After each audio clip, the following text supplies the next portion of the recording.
Okay, then the items that have been held tonight, we have just two. The first is the overnight waterfront parking and traffic bylaw updates held by Councillor Jim Harris. Go ahead. Great. Thank you, Mayor Lehman. I'll put this out on the floor as written, and I'll have an amendment. So the amendment is that the traffic bylaw 2020-107 as amended be repealed and replaced with Appendix B to the report of the Finance Corporate Service Committee dated May 31st, 2022 concerning overnight waterfront parking and traffic bylaw updates as amended in Schedule 1, no parking anytime as follows. By removing Gray Lane, both sides from Tollendale Mill Road to the easterly limit, by adding Gray Lane, west side from Tollendale Mill Road to easterly limit, and excuse me, by adding Gray Lane, southeast side for 230 meters west and from easterly limit to 30 meters from Tollendale Mill Road, and I can speak to that. Okay, we have an amendment from Councillor Jim Harris to change the parking restrictions on Gray Lane a little bit. So if I understand this correctly, Councillor Harris, what's proposed in the bylaw is basically all of Gray Lane from Tollendale Mill to the easterly limit, and you're proposing all of the west side and a portion of the southeast side. Yeah, thank you, Mayor Lehman. Yeah, with the assistance of staff and thank you to Mr. Forsyth, concerns have been brought forward from the residents about the current parking restrictions. This area has existing full parking restriction, and there was interest in having some parking allowed on the street. And so residents were surveyed, and the results were interesting and helped inform where to best put the on-street parking and where to maintain the current no parking. So what we've been able to come up with is a section of Gray Lane that runs from Tollendale Mill Road on the I guess get my east, west, and south up on the one side, which will allow for parking, which significantly addresses the interest for those who want some parking, and manages the concern on some of the area of Gray Lane. There's a very sharp bend, as people will know, in Gray Lane, so not have parking in those areas, but still allow parking to meet the desired need from residents on the section of Gray Lane where they want parking. So. Okay, thanks very much. On the amendment, are there any comments or questions, members of the General Committee? Seeing none, call the question. Those in favor of the amendment? On the main motion as amended, any further comment? Councillor McCann. Thank you, Mayor Lehman. And this was a pretty thorough report. But I wanted to maybe ask, through Michael Proust, maybe to Mr. Forsyth, just the implications that this council approved $10 an hour parking. And I know it's not directly related to this report, but us going into the summer and maybe just seeing what success stories or failures we had by approving the $10 an hour increase at the waterfront.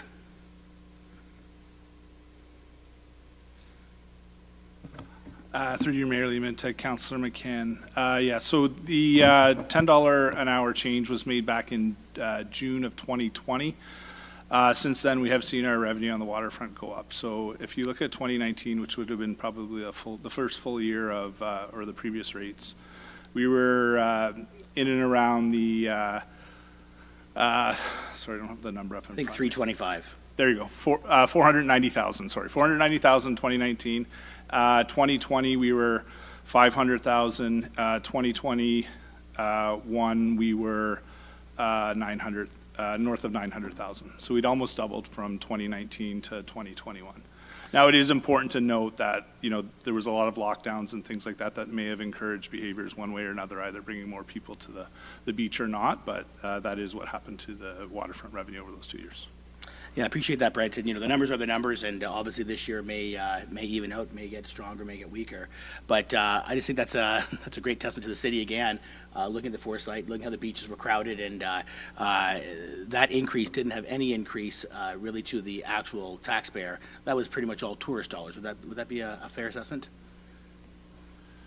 Through you, Mayor Lehman, to Councillor McCann, yeah, that was what was collected at the meters and through hotspot and the non-resident permits. So We don't charge for our resident permits, so assuming residents had their permit, then it wouldn't have been a fee to our residents. Other than the 92 pages we had to read this weekend, thank you for that. Thank you. Any other comments, members of the General Committee? Okay, seeing none, I'll call the question. Those in favor of the motion is amended. Anybody opposed? None. That carries. Thank you. The only other item that was held was with regards to automated speed enforcement cameras in school and community safety zones. Councillor Ripma, you held that. Thank you, Mr. Mayor, and I'll put it on the floor as printed. I have two amendments. The first amendment, these amendments have been circulated. The first amendment has to do with the number of cameras. The staff report recommends 2. I'm asking in the amendment that staff take a look at adding another 2 cameras to that. So the amendment is to paragraph 1, bullet 1, and just adding the words, with staff in the Development Services Department to report back to General Committee concerning the costs and requirements associated with leasing an additional 2 mobile cameras. The thinking behind this is that we have 23 community safety zones where these cameras are going to go. If we have 2 cameras, that means you've got a 10% chance of getting caught speeding. If we have 4, then you've got a much higher. You got 20% chance of getting caught. So I'm not suggesting that we commit ourselves to doing that, but I'd like to know, we are spending $300,000. Does it mean that we're going to spend another $300,000 on top of that, or is it another $20,000 or somewhere in between? So that's the First Amendment. The Second Amendment asks staff to have a look at the feasibility of putting community safety zones at secondary schools. When I read the report, there was one word that jumped right out at me, and that was elementary. And we seem to have only the elementary schools covered, whereas I think that also covering high schools was probably a good idea. And that's the background for my Second Amendment. That reads to add the following as paragraph 5, that staff in the Development Services Department evaluate the feasibility of community safety zones adjacent to secondary schools for the variable time flashing 40-kilometer-per-hour sign upon council request and report back to General Committee.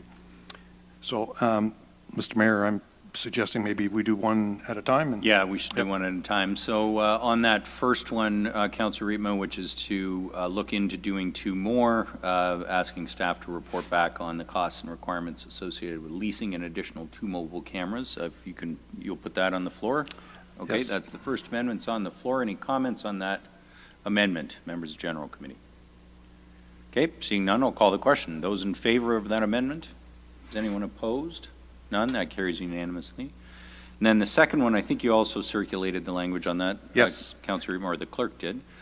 And that's that staff in the Development Services Department evaluate the feasibility of community safety zones adjacent to secondary schools for the variable time flashing 40 km sign upon council request and report back to General Committee. On that matter, does anyone wish to speak to that? Councillor Morales. Thank you, Mayor Lehman. To the mover of the amendment, what are the logistical implications of the upon council request?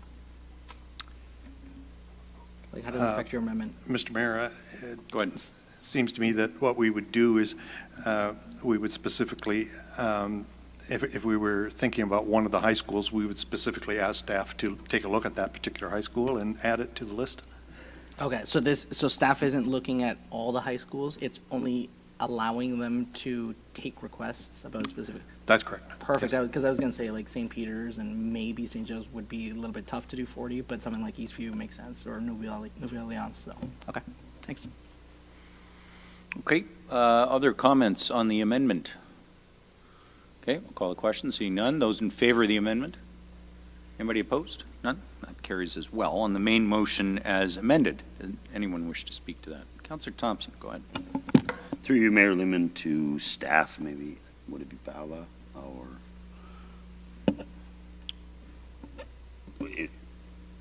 through you to staff, I don't know who it would be.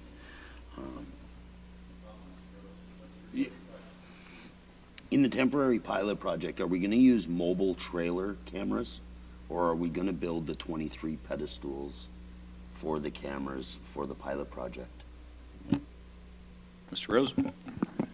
Through you, Your Worship, to Councillor Thompson, I believe they're fixed in place. Either attached to a pole or fixed in place. We'd have to further look into that, but that's... So basically with the 2 or 4 cameras, whatever the report comes back, the pedestals and the signage would still be erected at all 23 locations, and then the cameras are actually the thing that is mobile, not the actual unit. Is that correct? Through Your Worship, it's the unit and itself move.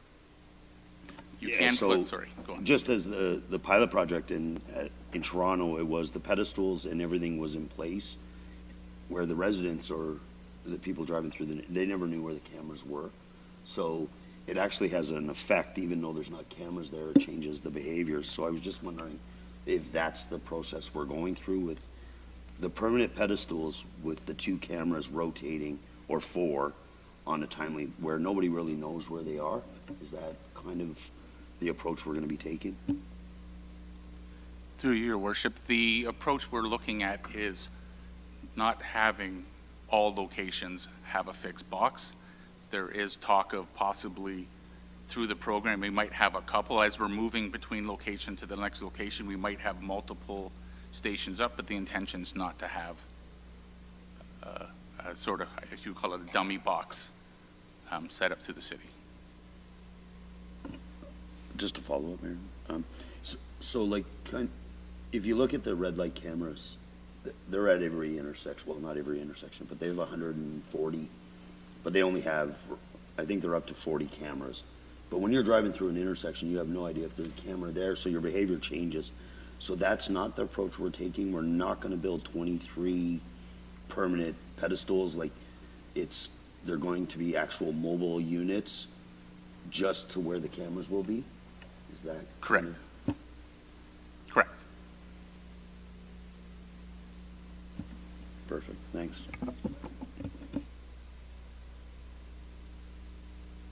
Yeah, thank you, Mayor Lehman. It's not necessarily a question, but maybe just add a little bit of color to Councillor Thompson's question there. If we look to our neighbors to the south, they have been quite successful without having to use the dummy boxes.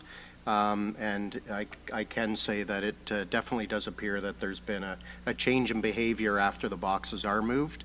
But again, it would be interesting to see some statistical reports from other municipalities to see what their statistics actually do show. Deputy Mayor Ward? Just a question of clarification. I know the staff report mentions 23. I thought it was referring only to the places there are flashing lights. I think do we have more than 23 community safety zones in Barrie? And what is the number of those which would be eligible for these? Your Worship, photo radar? The community safety zone bylaw, I believe, has 81 community safety zones, but 23 are variable time flashing 40 spots. But we would be able to put the photo radar at all 80 spots, correct? Correct. Okay, thank you. Good catch. Any other questions or comments, members of General Committee? Okay, seeing none, I'll call the question on the motion as amended twice. Those in favor?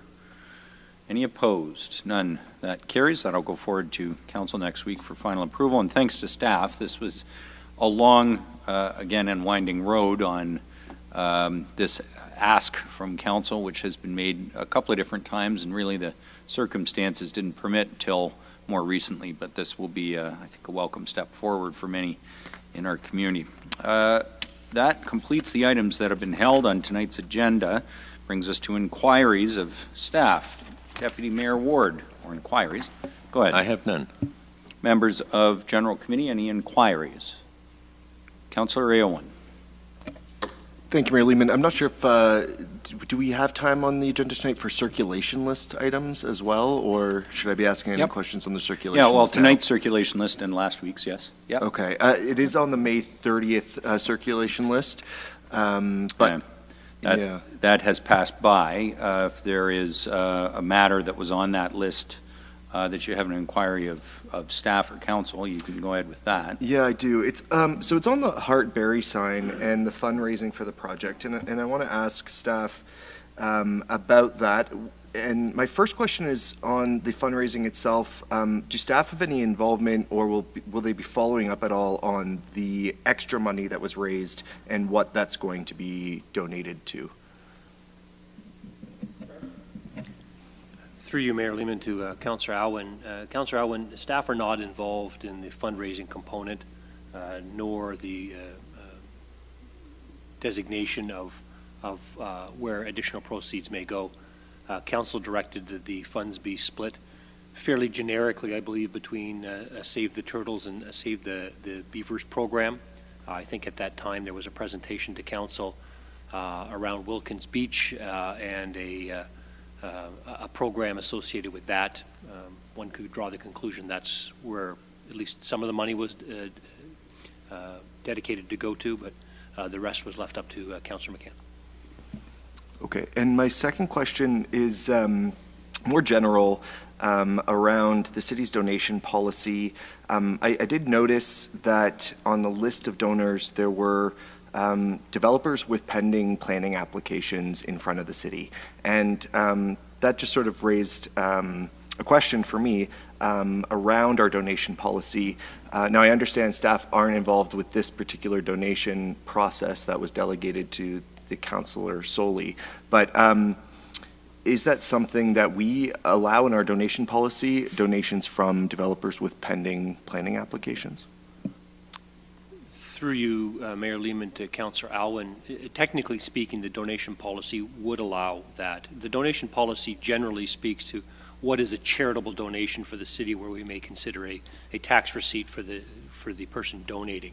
It doesn't really speak to the sort of gray area as to whether it's a good judgment donation or not. So that's not captured by the policy. But I would say that on planning application, for example, we would probably not accept donations at the same time as a planning application if staff were running the donation. Okay, thank you. That's it. Okay, any other inquiries, members of General Committee? Okay, seeing none. Announcements. Deputy Mayor Ward, any announcements? I have none. Members of General Committee, any announcements? All right, Councillor Kungl and then Councillor Owen, go ahead. Thank you, Mayor Lehman. Just a quick announcement for the members of the public. And with thanks and acknowledgement, we have 2 art installations that have been successfully put together at the East Bayfield Community Park. I'll provide more information because I do want to give staff some acknowledgement next week after the full process is done, but we are looking forward to meeting with, I believe, grade 3 from the Terry Fox School, who will be joining us in the park on Wednesday to do a bit of an event with seeds, and pollinate berry will be planting there. But in particular, thanks to Councillor Morales and Councillor Robert Thompson, who are involved in some of the aspects of planning with staff, and appreciation to support with your time and effort our ability to figure out logistics to get 2 art sculptures erected. If you have the opportunity, members of the public and staff and fellow councillors, I would invite you to take a stroll through the East Bayfield Community Park. These were developed in alignment with the Barrie Public Arts Committee and several different departments of staff. And in addition, they are local artists, Derek and Tracy Martin, and both installations help to symbolize climate action and the importance of our environment. So more signage will be erected in the coming week or weeks to give you some background around that, and hopefully it becomes part of inviting schools to the outdoors for some education and opportunities to explore that art. Thanks very much, Councillor Kungl. Councillor Aylwin, go ahead. Thank you, Mayor Lehman. I have one announcement about 2 public meetings happening for Ward 2 proposed developments tomorrow evening, 7 p.m. And it is in person here in the chambers, but you can participate virtually as well. So it's for zoning bylaw amendments for 219 and 223 Bayfield Street, and then also an application on Sophia Street East and McDonald Street in that area. And there is a third public meeting in Ward 7, but that's tomorrow evening, 7 p.m., and I hope to see residents there and engaged. Thanks, Councillor Aylwin. Any other announcements? Okay, Councillor Morales, Councillor Harris, Deputy Mayor Ward, you all thought of one after these two came. I mean, if we just keep going long enough, everybody can get in on this. Councillor Morales, you're next. Green eggs and ham. No, I'm kidding. So thank you, Mayor Lehman. Through you, I just wanted to share with the public, I had an opportunity this past week to walk the streets of Country Lane after an incident there in Ward 9. Why I'm bringing it up is for anybody in the city, because it was very popular, and I'm actually going to find a way to push it out more in my own communications, is if you have a security camera at home, whether it be a camera or a Ring doorbell, you can register with Barrie Police. And here's the thing about the registry. They only know that it's there. They don't have access to it. So this isn't like a movie where they just press a button and use it. And why this helps is in times of incident, whether it's something significant like last week in Ward 9 or something as small as just car break-ins or whatever, they know the camera's there. They can get to you faster. Time matters. And they can ask you if they can access the footage specifically between times. The beauty about the registry is it's voluntary. So maybe you signed up and you wanted to do it, but when they call you, you don't want to give the footage, you can say no. But it does go, it is significant for them to know where it is. So that is something where maybe in our great app, we can push something up in one of the notifications, because I don't have the link right now memorized, but I'm sure we can, if you Google it, we can make sure Barrie Police, people know where that link is. My other announcement, and I'm just saying this because I had a board member from the Barrie Library say to announce this, is I'm aware that Councillor Jim Harris and Deputy Mayor Ward had the opportunity to attend the ribbon cutting of a Barrie Library kiosk in Allendale. And you know what? I'll just give it over to Councillor Harris because I wasn't there. Thank you. Yeah, I mean, I think we spoke about this last week. I feel like we did, but it's worth highlighting because it's a wonderful program. And with the library kiosk located at the Allendale Rec Center by the 55-plus center, it's incredible. So kudos to the library staff again, Lauren Jessup, our CEO, and all the team. It's a great initiative. So thanks again for shedding a light on this, Councilor Morales. And just as far as I can continue on with my announcement, I just wanted to thank you, Councillor Aylwin, for the cue. But the neighborhood meeting on Thursday night regarding a development application for 159 Huronia Road, and it's a Zoom meeting, and you're welcome to register online at City of Barrie Developments Ward 8. And on that theme, there's also a neighborhood meeting for a proposed development for 111 Bay Lane, and that's June 23rd at 5 p.m. Again, you can register online and make yourself available to be there. Thank you. Thanks very much, Jim. Councillor Harris, next, Deputy Mayor Ward. Thank you, Mayor Lehman, and apologies for not mentioning this earlier, but Councillor Kungal's announcement reminded me that the Communities in Bloom Committee is hosting a walking tour this Friday at 10 a.m. at the Arboretum, and it's also going to be tied into the official kickoff of the Hope Garden, which is the garden that began last year, but it was delayed for the opening because of COVID until this year. The official opening is going to be there's illustrations. If anybody's been there, they'll notice illustrations by Mara Lewis pointing out some of the wildlife and flowers that you can see in the Hope Garden. And it's a very nice little project, and I encourage anybody that can make it to come out at 10 o'clock this Friday at the Arboretum. Thank you. Thanks very much, Deputy Mayor Ward. Any other announcements? Councillor Harvey. I knew we'd trigger at least one more. I didn't want to feel left out. Get in on Actually, Councillor Aylwin kind of triggered me about the public meeting there last night, or for tomorrow night. So just to remind residents about the public meeting for 15 Harvey Road.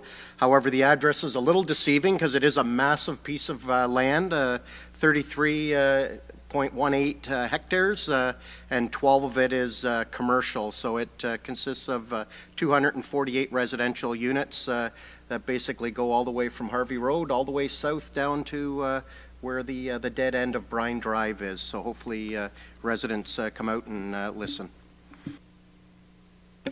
Okay, yep, thanks very much. One of 3 public meetings tomorrow night at Planning Committee. Any other announcements, members of general? Seeing none. I'd like to proclaim the month of June as Barrie Pride Month in the city of Barrie, and June 18th is Royal Canadian Sea Cadet Corps 53 Barrie Day. The Ministry of Transportation is constructing a new interchange at Essa Road. You may have seen this in our press release today. MTO is, of course, widening Essa Road under the interchange. It is a major project, and starting on June 15th, therefore, they're going to be limiting traffic on Essa Road under Highway 400 to 1 lane. Won't that be fun? 1 lane in each direction, I should say. So already a congested area. Fortunately, there is a new bridge from Harvey to Big Bay Point, there will be no pedestrian access as of June 20th under Highway 400 at Essa. The access road running under Highway 400, the access road, sorry, that's separate, will be closed until the end of 2024. So there's more information regarding the Essa Road interchange and the Highway 400 overpass replacement project at barrie.ca/roadwork. But it will be, traffic will be restricted. This is the major impact. 1 lane in each direction on Essa under 400 while the province does that new interchange. The city is hosting a public information center on Wednesday, June 22nd for the Mapleview Drive East project, Yonge to Prince William Way. For more information, you can visit barrie.ca/roadwork. June 15th to September 15th, excuse me, the no parking except by permit will apply to all previously available on-street parking within walking distance of the waterfront. Vehicles must register for an active waterfront parking permit or display their parking pass. Residents can obtain that digital waterfront parking permit for free using the Hotspot app. To learn more, visit barrie.ca/waterfront parking. You can participate in Communities in Bloom by submitting photos of your garden by July 6th. This is for the digital book and online photo gallery. Again, website barrie.ca/communitiesinbloom. Deputy Mayor Ward mentioned the walking tour and project in the Arboretum. We did want to encourage folks to help us keep reusable items out of the landfill by participating in the curbside textile collection. You can gather up used clothing, pillows, bedding, towels, stuffed toys, shoes, and collect. The collection starts today, June 13th, till the end of the week, June 17th. Place your items in a bag, place them at your curb by 7 a.m. on Textile Collection Day. Between June 21st, I know a lot of people are interested in this, June 21st and October 31st, the city will be conducting a larvicide program under the authority of the local medical officer of health to control mosquitoes in order to prevent their development into vectors of West Nile virus. That's what it says here, vectors of West Nile virus. That is to keep the mosquito population down. For additional details, you can visit barrie.ca/West Nile. And the City of Barrie is updating the 2015 Waterfront Marina Strategic Plan. We do want to hear from residents, businesses, and organizations about their ideas for the waterfront. Next virtual public meeting will be June 22nd from 2 to 3:30 p.m. and then again from 6 to 7:30 p.m. They're 1.5-hour sessions that you can come to online. You can register at buildingbarrie.ca/waterfront plan. Now comments on the last 2 circulation lists that are on the agenda tonight, June 6th. Anybody have any items? Go ahead, Councillor Ripma. Yes, item C7 is a very interesting motion by the Cambridge, and it has to do with building code amendments, to do with better energy, net zero kind of code amendments, and I think that's worth a discussion, and I would like to refer that to General Committee. Okay, so that would be C7 from June 6th to General Committee on the 27th for an item for discussion. Yes. Okay, I will call the question on, actually, no, to place that as an item, we don't need a vote. I think I'm right about that, correct? Yeah, okay. Sorry, anything else from June 6th? No, June 13th, Councillor Kungle. Thank you, Mayor Lehman. I was noting the interim report by Barrie Fire and Emergency Services, and I had a couple of questions for Chief Main Price, if Yep. you would. Go ahead. So one great compliment around the services that you are doing. I would invite the public to take a look at the annual report. It's quite impressive. A piece that I was looking at and was hoping that you could share, I was noticing that you identified under the communications strategy and achievements was really that next generation 911 services. And I was hoping you might, because it's a pretty innovative process we're going through, and we lead, and you've got a nice highlight in there about the number of municipalities that we support through our dispatch services. So I was wondering if you could share a bit more about how that process is going for next gen and what the future is looking like specific to that project. Through Mayor Leaman to Councillor Congo, thank you for the question. Next Generation is well underway in our organization. We've hired an outside consultant to do a systems review of everything we have to make sure that we put the proper plan in place. They're helping us develop the RFP to acquire all the right hardware and software, and with a target date of mid-June 23 to have the system up and running, and it'll be in both our primary location at Barrie Fire and Emergency Service Headquarters, as well as our backup location at Police Headquarters on Sperling Drive. And that new technology will be in place for the City of Barrie, as well as the other 21 municipalities that we dispatch to. It'll provide a lot of new features. It'll literally be like the movies. When you call 911, you'll see the blue dot of where the people are with a much, much higher degree of accuracy. You'll have video to video calling, text calling, a lot of new technology built into the new features. Thank you, and follow up. Will the progress towards that project have any impact around our ability to, should we be interested, or should other municipalities engage with us, actually service more municipalities through dispatch? Through Mayor Leaman to Councillor Congo, so it will. That technology, it's causing a lot of municipalities to rethink whether they want to be in the dispatch business or not. We've decided that we want to be. It's a good model for our community as well as a business model for the department. With that new technology, we are limited right now to the number of incoming lines that we can answer. There's still a hard key in the phones, and they're full. We have no more ability to take any more incoming lines. With the move to next gen, it goes to soft keys, so the number of lines will basically be unlimited. So we'll have the ability to acquire more customers should we decide that's the right model for us. That's brilliant. And last follow-up, if I may. For those that might not be familiar about how we are supporting other municipalities around our dispatch services, I wouldn't want them to think that we're the City of Barrie as a taxpayer is covering all the costs for that. And so could you share a bit more about the benefit of those agreements and how some of that is a cost recovery for the services we're providing external to the city? Through Mayor Leaman to Councillor Congo. So our business model, we draw revenue from that service that we provide. Also, when a new customer comes to us, they pay the upfront costs to transition to us, so there's no cost to the corporation to bring in a new customer. They cover those costs.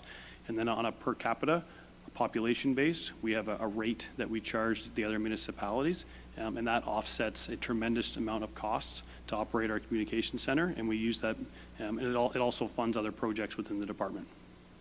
Thank you. My compliments to you and the team. You always do a nice job of also acknowledging retirements and new hires, and so definitely seems to be quite an attractive place to work and very innovative projects that you've got. So my compliments on a great year past.